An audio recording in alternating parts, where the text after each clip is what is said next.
Primary elections are underway in several states this evening, and January 6th is taking center stage. In West Virginia, convicted rioter Derek Evans lost his race against the GOP incumbent Carol Miller. And in Maryland, former Capitol Police officer Harry Dunn, who defended the Capitol on January 6th, he lost his congressional bid to Maryland's youngest female state senator, Sarah Elfreth.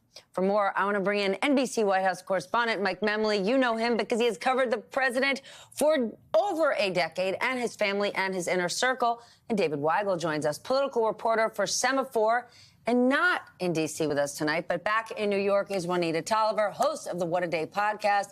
Juanita, what are your thoughts on tonight's races? There were some surprises here.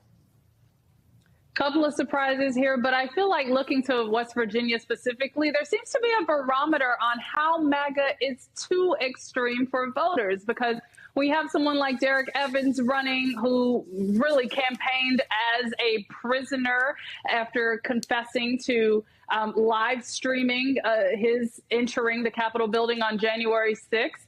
It shows that voters really weren't down for that. I think it's also important to point out that Carol Miller did also vote with Trump a large percentage of the time, including voting against certifying the election results in 2020. So it doesn't show that she is not on the same path as far as questioning the election results, but it's the degree to which she took her actions. And I think that's something that stood out to voters. And when I think about Harry Dunn's race, I think there is absolutely a place in politics for Harry Dunn. He is a demonstrated public servant and leader. I do think that his race was extremely crowded in Maryland 3, but what he did show that he was a prolific fundraiser, even though that was neutralized. What Sarah Elfreth had going for her, though, was her proximity to community. She'd been representing voters in that district since 2018, and I think that is something paired with name recognition that really shone through in Maryland 3.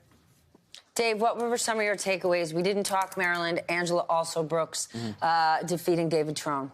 Well, you have to combine a little bit of that with the Harry Dunn race. David Trone, he spent his own money. He spent his money from his total wine fortune, $62 million of it.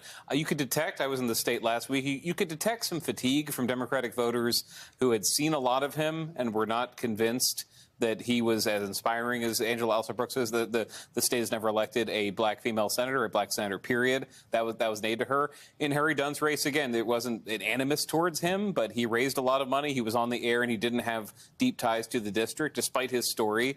That was a neutralized advantage. People weren't as impressed. AIPAC came in on Alsobrooks' behalf. That helped. But Maryland voters, this is a closed primary, very educated voters in Montgomery County and in around Baltimore. We're just not impressed by the candidates who spent the most time introducing themselves again and again with more generic messaging. Well, let's talk about that closed primary.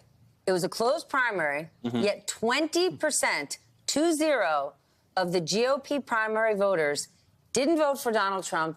They voted for Nikki Haley, who dropped out, 2 months ago?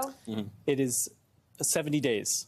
10 weeks, Steph, since Nikki Haley dropped out of the Republican primary, and she's still getting 1/5 of the vote in Nebraska, 1/5 of the vote in Maryland. The Biden campaign is out tonight. And you can't say, well, it's Democrats who just slid over. That's right. And this is something that the Biden team is watching very closely. Maybe not in a blue state like Maryland, not a battleground state. Maybe not in West Virginia, a solidly Republican state, where, by the way, a solidly MAGA state where Nikki Haley even got 10% of the vote there, which is a good showing. But they're watching very closely the Nikki Haley vote that has come up in Pennsylvania, in Wisconsin, in Michigan, the critical battleground states this fall. They're going to be communicating to those voters. They've gone up with paid media in each of those states right after the Republican primaries to try to court the Nikki Haley voter, to bring them over to President Biden. And the Biden campaign pointing out tonight, Donald Trump has done nothing to try to win these voters over. And so when we know how close those states are going to be, those Nikki Haley voters could be the difference in a very close election. Juanita, what's your take on that? I am completely fine with the Biden campaign trying to go after these Nikki Haley voters, considering how much of a margin she's had. 70 days, and she's still pulling 20-25% of voters across the country in big states. And so I think that's completely fine for the Biden campaign to go after. But I have to add a clause to that, Stephanie, as long as it's not at the expense of reassuring Democratic voters and shoring up his base.